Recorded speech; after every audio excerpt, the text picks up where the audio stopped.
Evening, everybody. Day 12, 75 Hard Live Hard Ruck Report. Out here this evening when it's a little bit cooler, knocking it out. Sorry it's a little dark.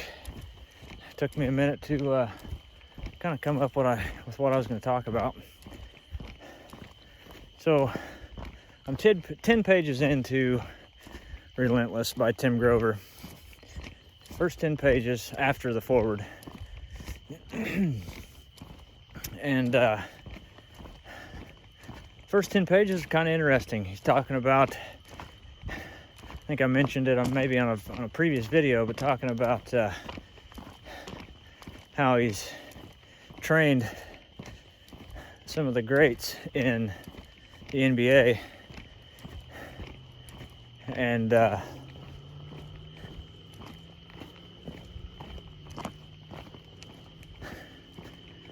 Lord, people haul ass down these roads.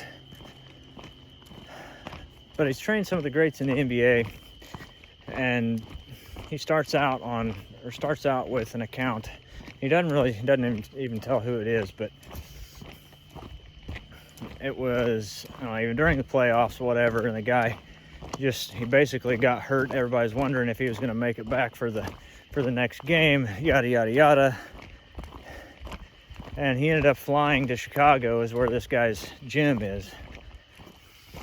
Flying to Chicago and meeting with him, between games, 72 hours before the next game. Not necessarily to work out, but to get his mind right. Pep talk, basically. And one thing he mentioned was how a team goes to complete crap if their leader not necessarily dips out on them, but if their leader, let's see, how did he put it?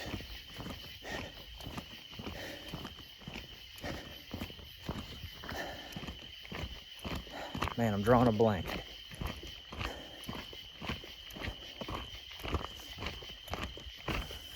If their leader basically shows discontent, I guess you could say, with the rest of the team, it basically causes them to not even want to work for the guy, as the leader of the team.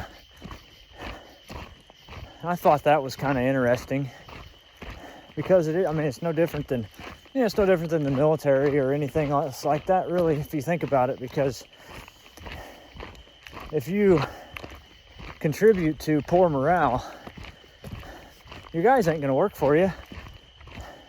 They're going to do the least amount they can to get by, to make things move, but you're not going to succeed. You're not going to win a championship. You're not going to win a battle. You're not going to win the game, depending on your situation.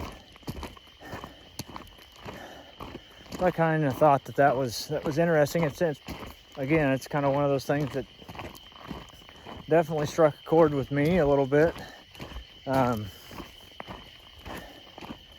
Maybe even so much with my family,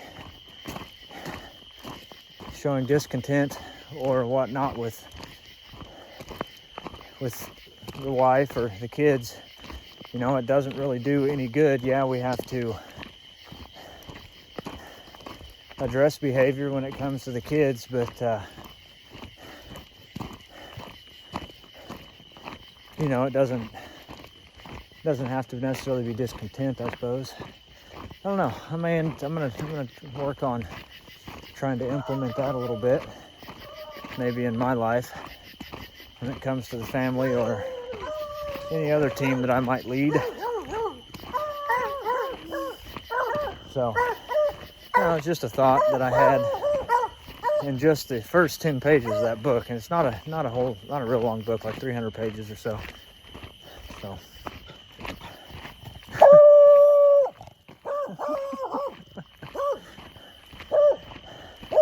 Anyways, guys, that's kind of what I wanted to touch on this evening. It was interesting. And you know, this guy's got a lot of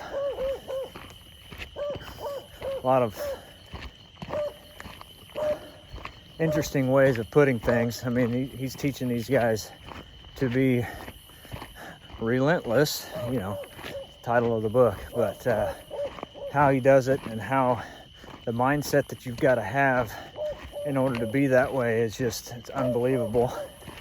And I'm kind of looking forward to getting this book, not necessarily finished, but I'm looking forward to getting into this book and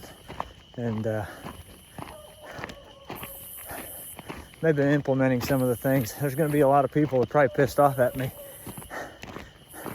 I have no doubt in my mind, because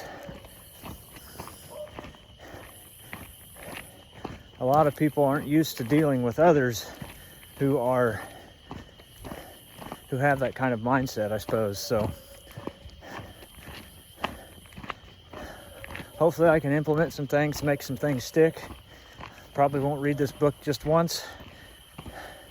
You know, it's a good one, I think, and you know, Andy says he reads it every time he does 75 hard, so maybe I'll be reading this once a year just to affirm some of the things that I learned and maybe pick up some more. You know, just like you're watching a movie, you pick up new things just about every time you rewatch it. So same way with a book. But I can even tell that my reading pace is getting faster. I'm not a huge reader. I'm not a fast reader by any means, just because I have not really liked doing it in the past. But it's getting better. I'm enjoying it more because I'm enjoying the books. You know, I'm enjoying reading and learning things that I'm kind of interested in. You know, right now, self-development for sure. I picked up a couple of other ones. The other day with Relentless, one of them being the Gulag Archipelago, Volume 1. There's 3 volumes to that. So I'll be reading that. That's by Alexander. I can't even pronounce his last name, but he's a guy that he wrote this book because I guess it's about his accounts and being in a gulag in the Soviet Union, and I guess probably dissenting from the Soviet Union if I had to guess. Again, haven't started reading that book yet, but it'd be kind of interesting to see what the similarities between how the Soviet Union went down that route and where we're at as a country in that same progression. It'd be a little bit interesting. And then the other one I picked up was the book called On Killing. This was a recommendation from Paul Markle, a student of the gun, and it's written by a Lieutenant Colonel Grossman, if I remember correctly. But it's about basically how the military teaches recruits how to kill, as far as not like how to kill, but the mindset of getting past that barrier and dealing with it. So it's more of a psychology book, which might be kind of interesting to me. It's kind of a different genre that I'm not used to reading, and you know, psychology does kind of intrigue me a little bit, just from watching people and studying people. You can definitely pick up on the different personalities and the similarities between people and that personality. But I don't know, this one would be interesting, I think.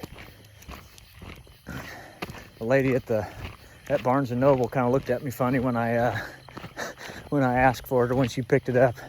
It's got some guy on there. I'm not sure who it is. Might be the author, but looks like he's from the jungles of Vietnam with a headband and all that stuff on. Kind of interesting, kind of funny, but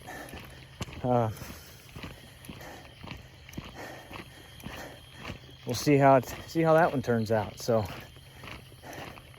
I'll let you guys know on when I start reading those. And oh,